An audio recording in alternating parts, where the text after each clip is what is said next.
Hey, welcome to the latest edition of First State Kopites. It's episode 37, and I guess we've just played game 37 of the Premier League season, of season 3. Podcast for Liverpool supporters in Delaware and friends of those Liverpool supporters. Thanks for listening on your preferred platform, and we're available on YouTube as well, although apparently the last episode didn't get to late. So if you're watching this on YouTube, go back and look at the previous episode. It's only just arrived there. Lots of complications. We haven't recorded for 2 weeks. Yours truly was traveling. So here we are, 2 weeks on with lots to talk about. Welcome, Daz. Welcome, Sean. Big couple of weeks to talk about in the Premier League. And obviously, we're recording this on May 18th. And we have another FA Cup to celebrate. First in, goodness gracious, 16 years. Which feels like way too long, but it doesn't mean that the Champions Wall needs another update. Only 2 more games left, but I feel like we've got at least 3-4 more episodes to discuss all of the things going on. Today we're going to talk about the Premier League games. We'll spend a little bit of time dwelling on the FA Cup victory over Chelsea. Always good to dwell on that victory over Chelsea. And then we'll look ahead to the weekend. Won't talk much about Champions League yet. Okay, let's start with the last 2 weeks. Last time we recorded, we just found ourselves in another Champions League final, which obviously was big news. Still hoping that Manchester City would drop points and that we could continue perfectly. Well, it didn't quite happen that way, but we're still in with a shout with the last game of the season coming up next weekend. Let's start with you, Daz. Spurs at home. I watched it in person, so I'm really interested in your guys' perspective on this, because it felt like in the first half we just overran them and really don't understand how we didn't score. In the second half, I thought we maybe resorted a little too much to hopeful long balls, crosses. What was your take on the game? What was your observation? It was frustrating. If you had asked Daz from 2 years ago, Daz, there would have been, inner chimps would not have been back in their cages. But as I was watching it, it was one of those ones, and I think Sean, you said that was the one that you had to keep an eye on from the remaining games in the run in. But no mugs, and Conte's had them for a while now, and he drilled them to perfection. I believe they had quite a long time to prepare for this game, whereas we obviously did not, because we're fucking amazing. So we had other things to think about midweek too. Yeah. And it was just one of those. It was basically it was Mourinho-esque, and I think that we all probably could have seen it coming. We go to Anfield, and I think we were equal parts blunderbuss and rapier, but towards the end it was mostly blunderbuss type stuff, and we were just clipping balls in. And you got 8-9 guys standing within like 12 yards of one another. That has to be, something has to break, and it was just meat and potatoes for them at that point. And they almost caught us on the break a couple of times, as you expected them to do. But I think all in all, the point was more valuable than losing the point. It didn't. I guess it doesn't. Well, it has played out a little bit, but it would have been better to get that point, if nothing else, just for our own mentality. But it was frustrating. But I wasn't pulling the last 2 hairs out frustrating. It was just like the goal was deflected. Diaz's goal, like I'll take it. like we just needed something to break for us, because they had a ridiculous number of block shots, 10 or 11 block shots. Yeah, they did. And I don't know that after the match, Klopp was frustrated and he lashed out a little bit, but then you said after this, it said so much. It's like sometimes your passion just gets, I'm paraphrasing for him, but sometimes your passions get the better of you. But he's proved that he won't play that type of football, so he's not talking shit. So just a quick, he didn't retract his statement. He just said he wished he hadn't said it, right? So, which I thought was interesting. It's like I said, he's a man of passion, and sometimes when you realize that there's that much at stake, and you've got someone that has 30% of the ball, and if all they're that. trying to do is beat you on the counter. That's not going toe to toe exactly. That's just eating punches for as long as you can and trying to throw a wild one to try and win it. Yeah. And it's frustrating to watch. I think that a better Salah probably would have put us ahead, but he just seems to have. Look, I love him, but he's definitely off the boil, and he has been since probably the World Cup qualifier. When they lost to Senegal, I think that impacted him more deeply than we understand. Because I think he is a very nationalistic person, and I think he probably was on the sweat of his brow that he felt the team was going to make it or not. And I think that's how the rest of the world saw him too. So it's Yeah, so it's interesting because again, I obviously had a different perspective because you saw it from actually the opposite side of the field from me, but I was behind him in the first half where he hit a shot and it got blocked. It was going in, and I think they had so many people in the box that Mhm. there were moments where either we needed to play like the next pass quicker or like not take the shot when it was there. But the one chance that I do recall that was probably on its way in if it hadn't deflected off one of those blocks. Not sure if that's how I felt watching it on TV.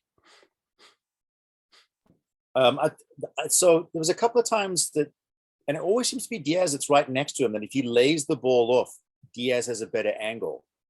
And he's a striker, and he wants to pad his stats, and he wants that golden boot, so you can't fault him for it. But Mhm. there was a couple of times that Diaz kind of just threw his hands up in the air, like, mate, I'm back post by myself because everyone has come to close down that space. Yeah. And again, he's put enough of those in, and he's dragged us across the finish line by himself more than actually against Spurs once, but by himself, and often enough to say that he's earned the right to be able to do that. It was, like I say, it was frustrating, but it wasn't unexpected. Yeah. So I don't even want to talk about Harry Kane, Sean. Um, but honestly, like in person, like how does someone get away with talking the referee's ear off that much and not even a suggestion of a card? But so I don't even want to talk about that. But I thought Oliver was particularly poor in allowing them to break the game up, and deciding that somehow Lloris had forever to take his goal kicks. I think the point I want to get to is in the first half, and definitely in the second half, I thought we gave them way too many opportunities to slow the game down by kind of knocking in those crosses. I think we had 30 crosses in the game, and the ball would go behind, and then we'd lose 30 seconds, 45 seconds, a minute. The whole thing would be disrupted. What was your take on that? Was that just my in-person thing I'm experiencing? Was that what you saw on TV? So I actually missed this game because my family was sick for 2 weeks, and it was Mother's Day weekend, and my wife said, "Hey, let's just get out of town for the weekend." So I pulled the you know fatherly husband duties and didn't watch it live. So I watched it back, kind of fast forwarding through parts because it was pretty it's kind of a hard watch, especially watching it back. And just from what I saw and what I like heard from others, it not all that surprising. I mean, it's Conti. You kind of know. I don't know, but you knew how he was going to set up. They were going to set up. They parked the bus, and we just couldn't break them down, I guess. The only thing is, it seemed like there was a narrative after the game that we were crossing it too much, but um I did read that, like, when Tsimikas came on, Klopp specifically told him, people, thinks they saw what he said, but specifically told him to cross the ball. Like that, it was something that Klopp was telling them to do. So a lot of times people get frustrated by that, but I guess I was a little bit, I don't know. I mean, it seemed like, given the fact that we were crossing the ball, it might have been one for Divvy. I mean, it's like hindsight 2020, but it did seem like we just didn't have the presence in the box. We didn't have Bobby or Divvy up there, and Monty's great in the air, but it was one of those games where you needed you just needed to kind of get something to go your way. And we're very good normally on set pieces and corners too, and it seems like we didn't create as much as we normally do off of those. So like Daz said, it was just one of those games, and the team's just been running to the ground. I mean, I think I've heard anyway that we're going to end up playing more games than anyone has ever played in a season. So it's understandable, especially for players like Bravo and Trent and Mane and Salah. Like, they got to be just exhausted. I mean, just run out. And it seemed like that was part of what played out there too, is that we just didn't have the legs for it. And the ball's got to bounce your way in a game like that. It just didn't happen for us, except for Diaz's goal. I mean, that was kind of fortunate with the deflection, but and they're a good team. It looks like they're going to finish top 4. So it's like, and they do have a relatively decent record against us compared to most teams. So for whatever reason, they seem to get a lot of draws against us. So I can't speak to it too much, but that was kind of my take. Is it just seemed like one of those games. They parked the bus, we couldn't break through. Which happens sometimes. So you want to hear something interesting? I'm not sure if I talked to you guys about this, but apparently throwing the ball to one of your own players' heads and then them heading it back to the goalkeeper is considered trickery, and it's an indirect free kick from the point of the head, and a card for the person that headed the ball. Huh. So if you remember, deep in the second half, they threw the ball to Højbjerg, and Højbjerg headed it back like it was inside the 6-yard box, and he kind of nodded it back to Lloris. Apparently, that is frowned upon very heavily in the rule book, and but it's never enforced. Yeah, I mean, it's a consistent thing. Like, whenever we play any team that parks the bus like this, it does seem like, for whatever reason, the English officials just sort of allow it. It's almost like they enjoy, I don't know, that just sort of that negative football or something. They used to be better about corralling it. They just don't care. They've waved the white flag at it, it seems. Yeah. And perhaps you stop the clock. Anything past 10 seconds, you start, like, there's logistically probably be a nightmare, but there's got to be a way without handing out cards that's because people come to watch like 90 minutes of football. And if you only end up getting 62 minutes of actual football. 62? I think most Burnley games have less than 45. Yeah, I think when they talked about doing a clock that would stop, they talked about 60 minutes, because in a game like this, when teams are stopping the ball so much, you end up with like 50 minutes or sometimes even less of actual gameplay, because they're just slowing it down so much. But yeah, I mean, I can't say exactly for sure what it's like, but I imagine that most other leagues like just don't just allow this to go on. If you get 20 minutes into a match and a team's doing this, it's pretty obvious. Everybody knows what they're doing, and the referee shouldn't allow it, and they should start warning goalkeepers and stuff then. And if they keep doing it, then give them a card. And they just don't do it. It doesn't seem like they do anything until about the 75th minute. They just let it go on the whole game, and I don't get it. I don't know. But so a couple of things, because I don't want to talk about Spurs much more, because I don't know if you guys saw the game they played against Burnley. I thought, like, without irony, the Spurs fans were booing Burnley for like taking time after the game, being slow over goal kicks. It's like, fuckers. It's like, that's exactly what you did.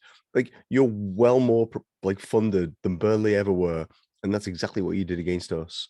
And somehow it was okay. Well, I guess because you have the England captain playing for you. Fucker. Yes. Really objectionable guy. Having been able to see a game in person. I've never seen a game in person with him playing before. And he's such a narc. Every time anything happens, he's in the referee's ear. Yeah. Yeah, there's probably a lot that they don't show on TV. Just not a great man. Yeah. For a person that says he swore on his daughter's life that he scored a goal that he didn't score, like, do you really expect that's so anything funny? Highbrow. The guy was stood next to said, like, oh, is he really that bad? I'm like, what he swore in his daughter's life that he scored a goal. He's like, oh yeah, I forgot that. Yeah, right. Yeah. No. Yeah, he had some obnoxious comment the last time we played them too. I can't remember what it was. Well, it was his red sent off card. for my 2-footed lunge. Yeah. It was that's what it was. Yeah, it was the obvious red card. He said he didn't even think it was a foul. Yeah. So let's hope Conte stays and they die in the Champions League again. Okay, let's move on. I'll give you can choose Villa or Southampton to chat about, Daz. Villa felt a bit too chaotic, but I guess that's what happens when you have to bring in people to. We made some changes in that game, right? We sorted it out in the end. I thought Mane's goal was just awesome. I'm sure it won't be celebrated as goal of the month or anything, but I thought it was awesome. Mm-hmm. We can also talk about Southampton. You want to go with Villa first? Dealer's choice, man. I'm good with either one. But that goal was sumptuous. Mhm. I'll take it out of your hands. Fuck you, dealer. That goal was like it was almost contortionistic. Like how did it was behind him? It wasn't. And to get it past Martinez, who's the world-class goalkeeper, that was even more incredible. I think that Villa, and I think I heard this today on the review. It's the Anfield Rep review. I know we oftentimes reference their stuff. Maybe we should start asking for a bit of money from them. 5 cents for every viewer. So 10 cents. Yeah. And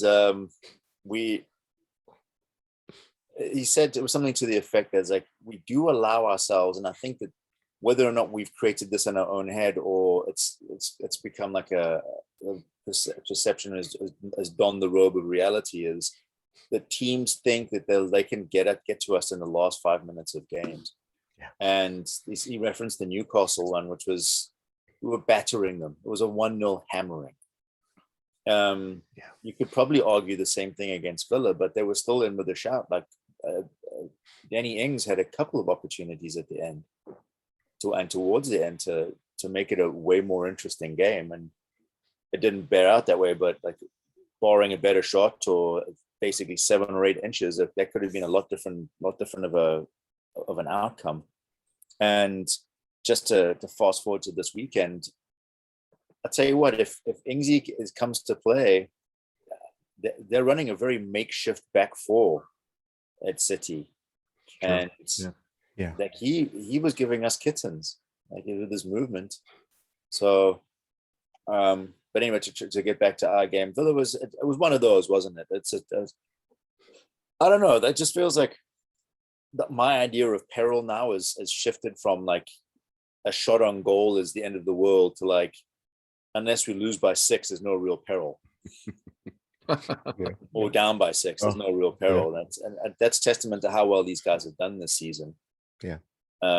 So Villa was just one of those. Like after the Spurs thing, I think that took the last of the peril wind out of my sails. And because considering like where we are and what we've done and how much we've accomplished this season as a squad, it's like that you just have to doff your cap. You can't really find fault with what they're doing because it's clearly working. Yeah. So granted, my cardiologist loves what's going on because I'm basically on his table after every match looking to get resurrected. But I can't. Nothing really stands out in the Villa match other than Mane's goal. Their goal shouldn't have counted. Well, that shouldn't have counted. It shouldn't have counted yesterday either. No. Yeah, I know. Yeah. So the interesting thing was the Villa game. The goal shouldn't have counted, and it wasn't Martin Atkinson that was responsible. Well, I think that rule has to change. What? Because so Martin Atkinson's allowed to referee games. I mean, that should be. Yeah. Well, it's all about how it's.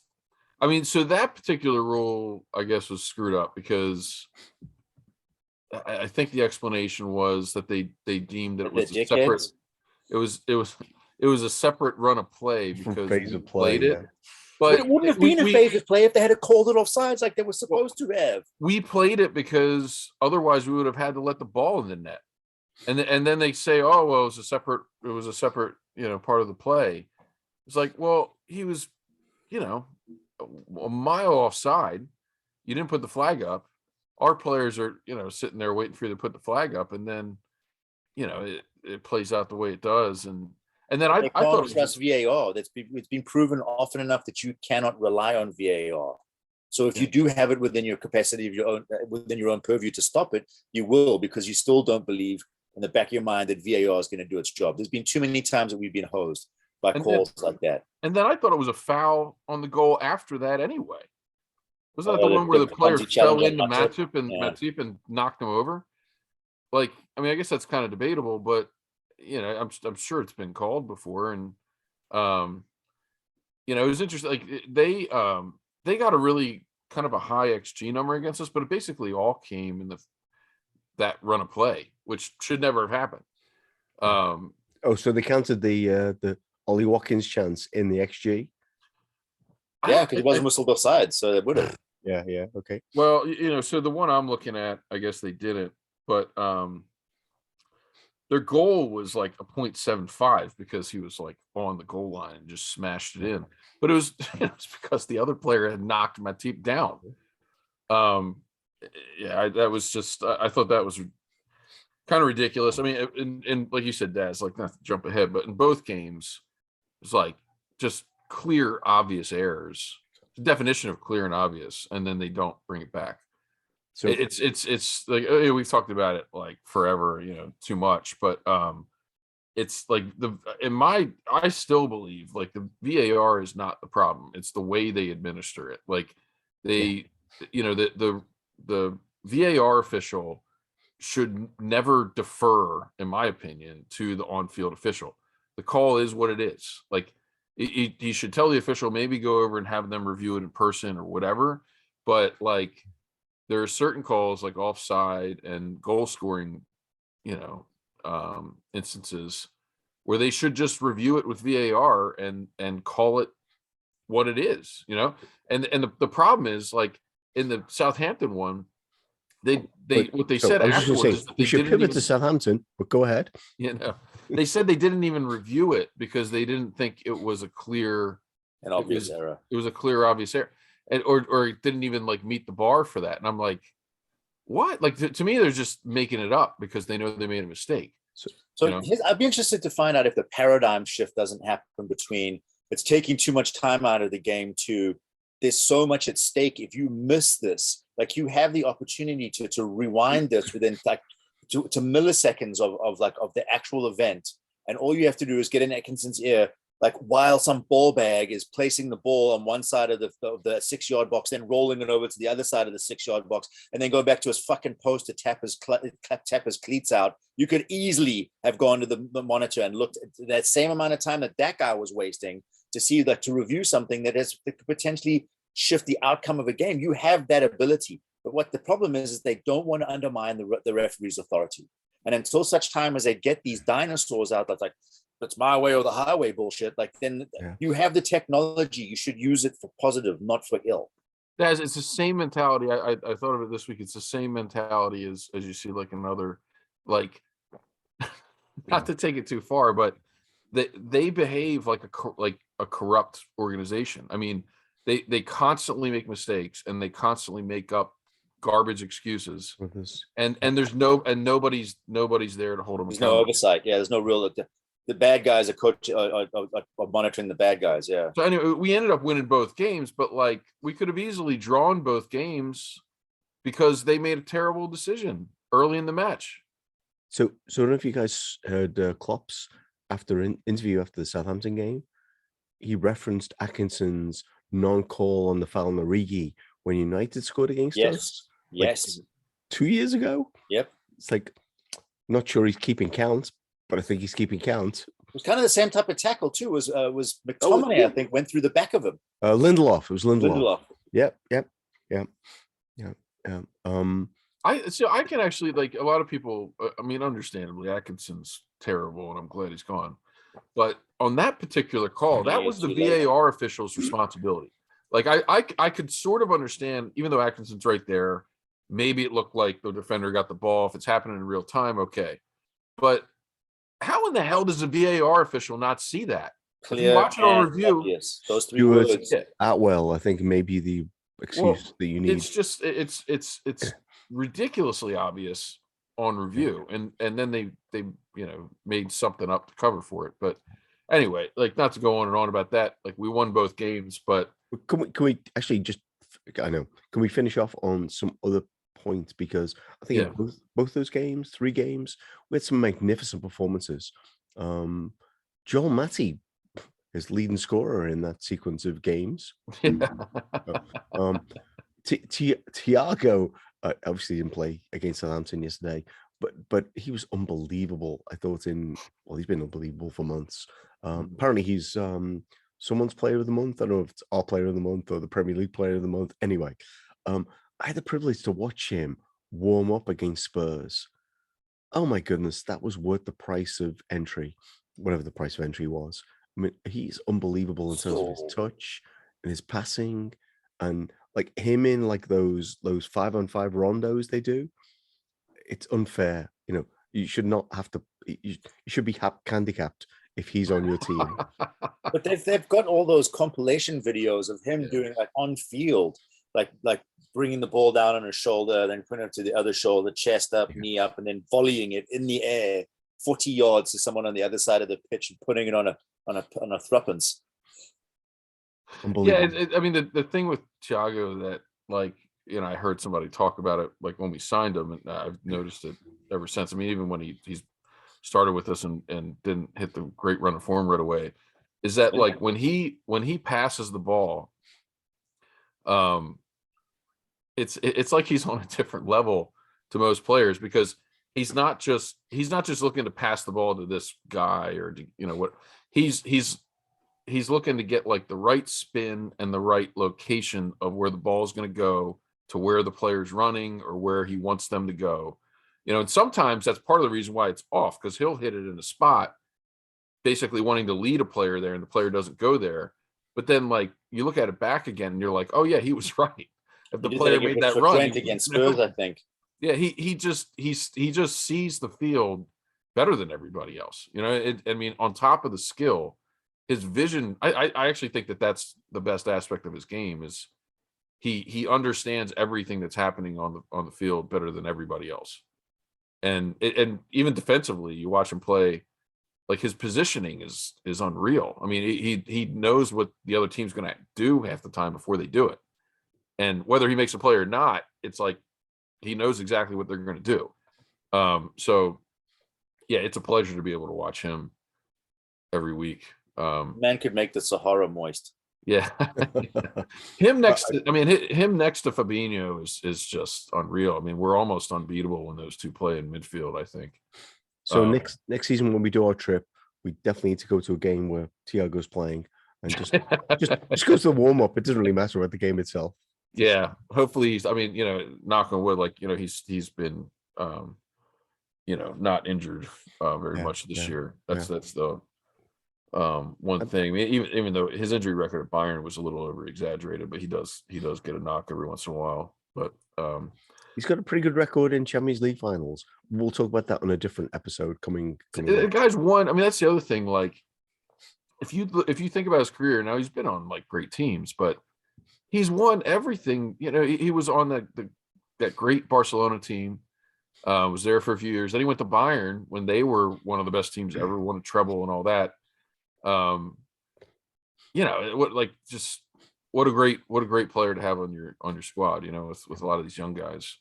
So we have 2 more things to cover. So let's get to them. I'm sure when we started, but I don't know where we want to go with the FA Cup final.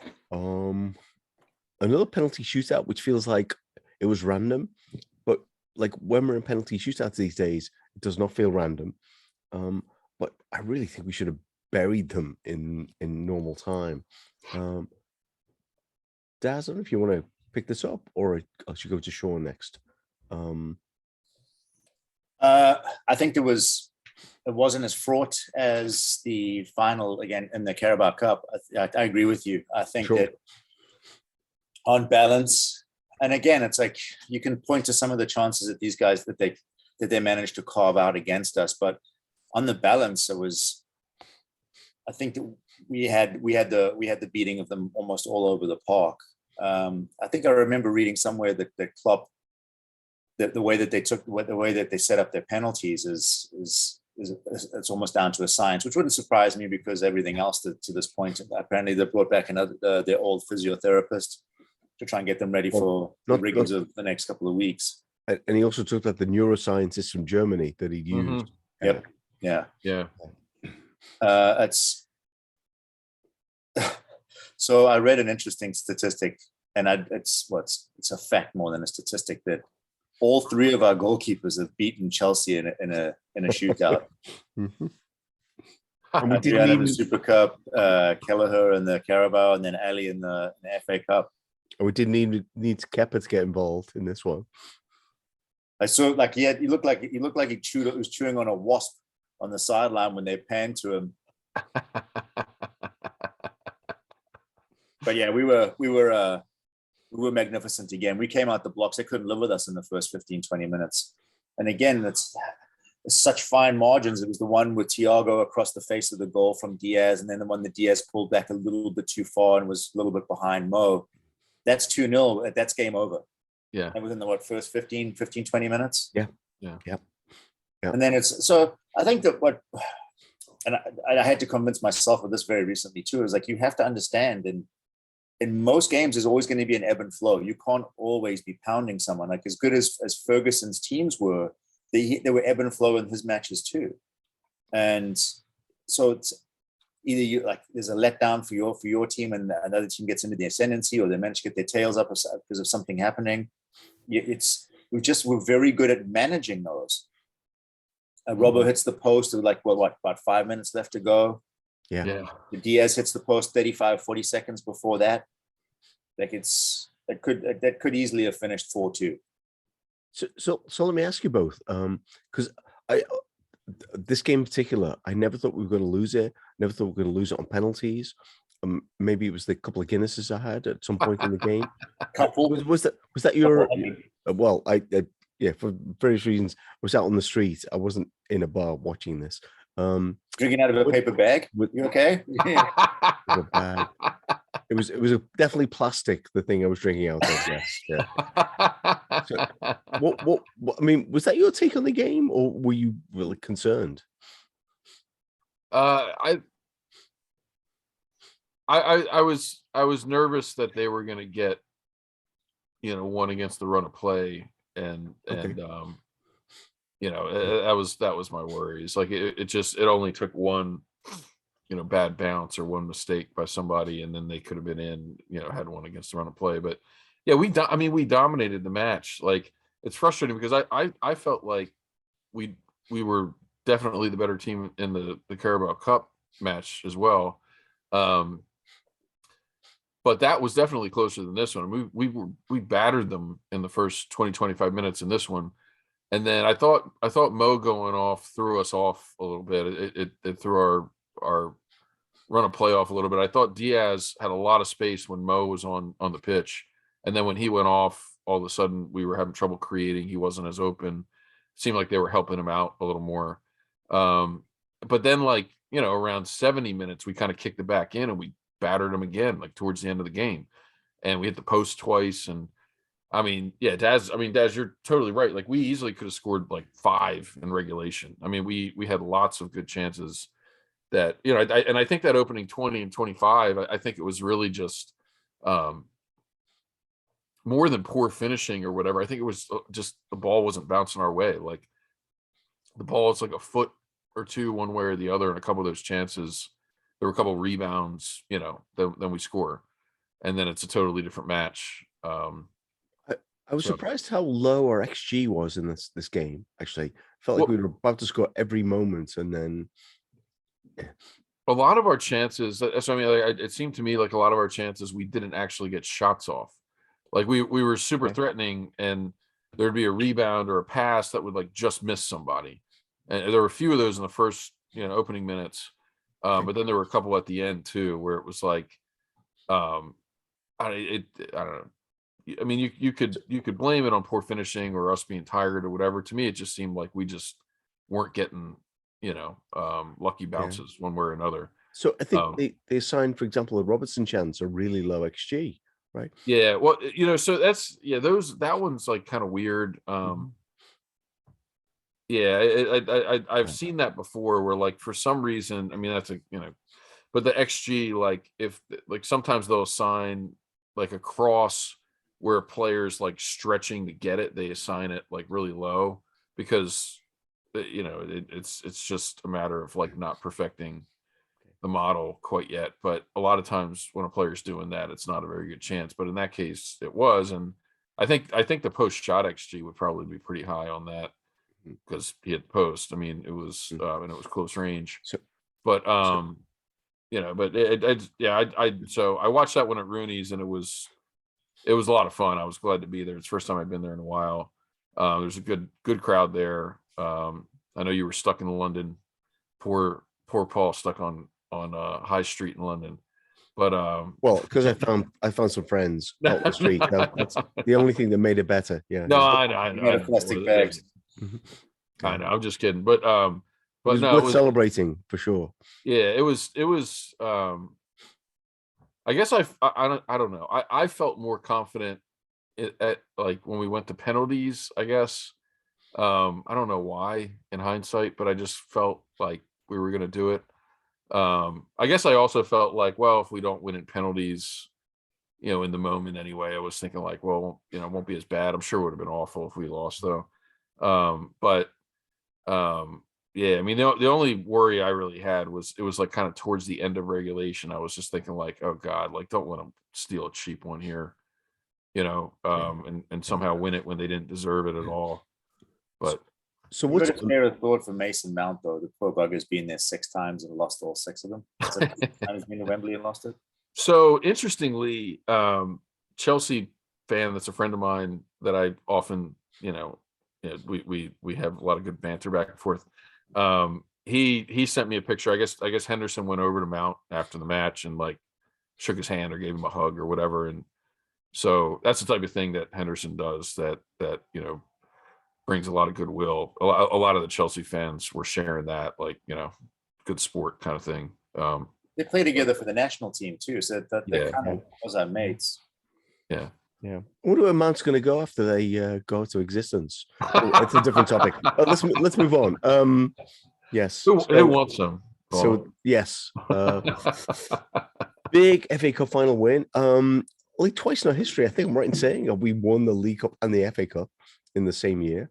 That year we won a European trophy. We're not going to spend a lot of time talking about that, but I thought it was worth dropping it in. One thing, like someone shared this bizarre thing with me. Every year we've been in a league and or FA Cup final and a European Cup final, we've won the European Cup. It's bizarre. Like not that we won those finals. Like I think in '77 we lost an FA Cup final, won the European Cup. The only year that we've won the European Cup without being in the domestic final is 2019. Huh. Interesting. That Okay, is interesting. So 2000, yeah, I guess so. Yeah. yeah. 2005 we're in the League Cup final. We lost, but Yeah. hey, yeah. 84 we won the league. Anyway, we could go on, but Huh. Yeah. apparently there's a pattern there. We didn't always win the domestic cup final, but we did win the. Anyway, Before we go though, am I correct in saying that Diaz got man of the match for the FA Cup? he Cup did. final? Yeah. Did he? Yeah. The guy's just racking up accolades. Yeah. He's been with Well, us. that was the other thing. I think a lot of our rival fans came away from that match understanding why we're all in love with Diaz. Yeah. Because he was who was it? That their right center back. He was just, Chalobah. yeah, he was. Oh, he wants to move to a He was different tearing league. him apart. Diaz is going to stay here. Yeah. Until Yeah. Salah went off, he was just giving him nightmares over and over again. So I do wonder where Chalobah's going to go after they get wound up as a entity. But anyway, Far away from Diaz. yes, yeah, on the same team. No, anyway. So let's focus in on this weekend as we wrap this up. Thanks to Manchester City dropping points at West Ham, and we can talk about maybe we'll talk about West Ham's ability Manchester City's ability to deal with pressure, which seems to be in question. We're playing Wolves at home, and it's not the first time we played Wolves at home. At the last game of the season, I think we did in 2019 when I was there. we ended up finishing 1 point behind.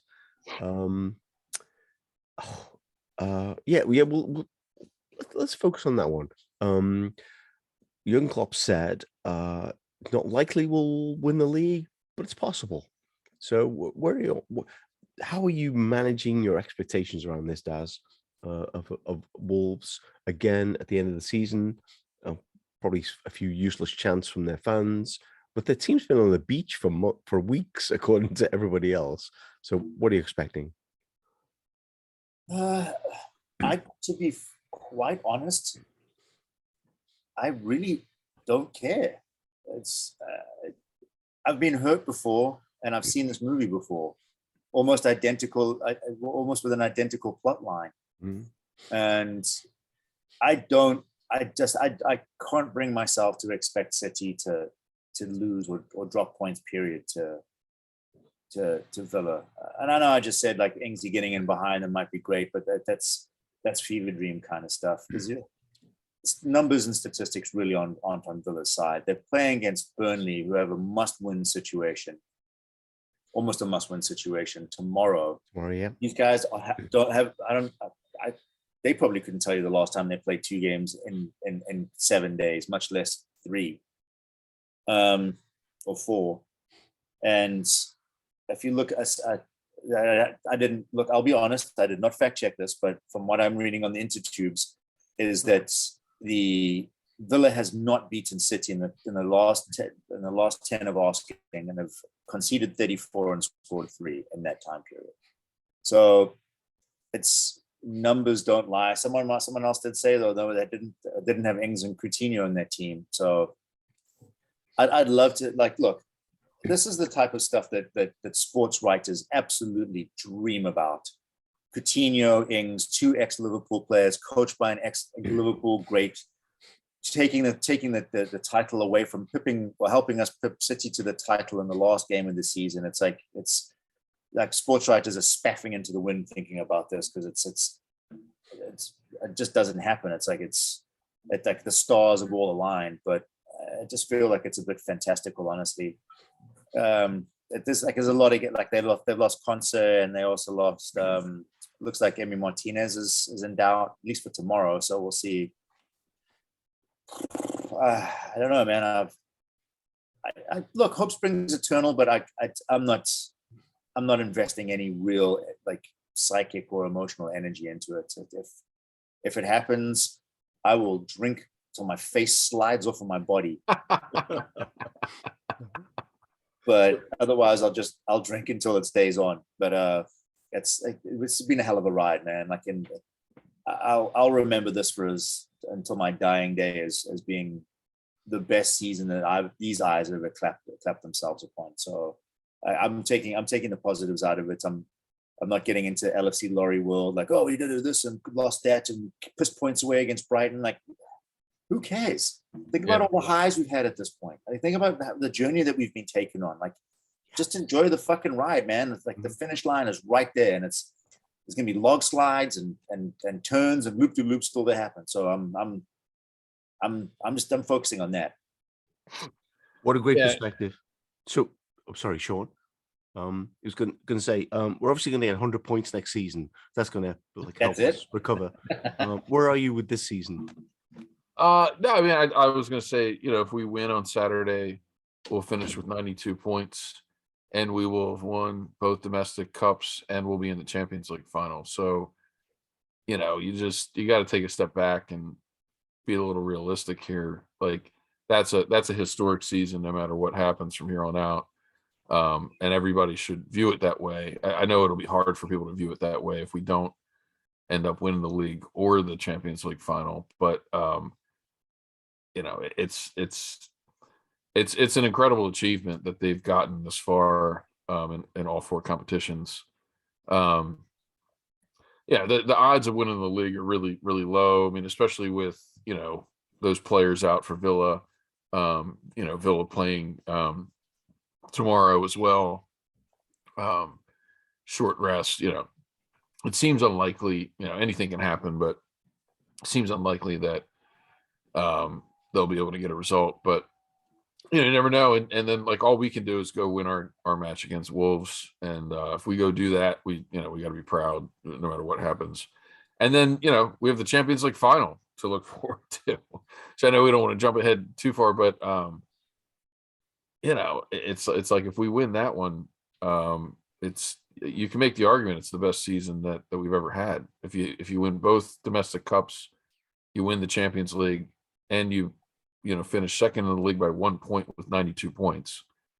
It's hard to beat that. You can't really expect much more than that. Hard to argue with that. Maybe that's the place to end. I think we'll be back next week. We will be back next week. After the last game against Wolves, and we'll end with what I probably said earlier. Jurgen Klopp said it's not likely, but it's possible that we could win the league. I think we're definitely on 100 points next season, so that's going to be all taken care of. I think we've been here before. Maybe we'll be back to reflect on that next week as we talk about the Champions League final and the number of times we could have won the Champions League in Paris. Anyway, we'll be back next week. Thank you, Daz. Thank you, Sean. If you enjoyed the podcast, please share it with a friend. Follow us on Twitter. We only tweet and retweet from sources we think are credible. Thank you.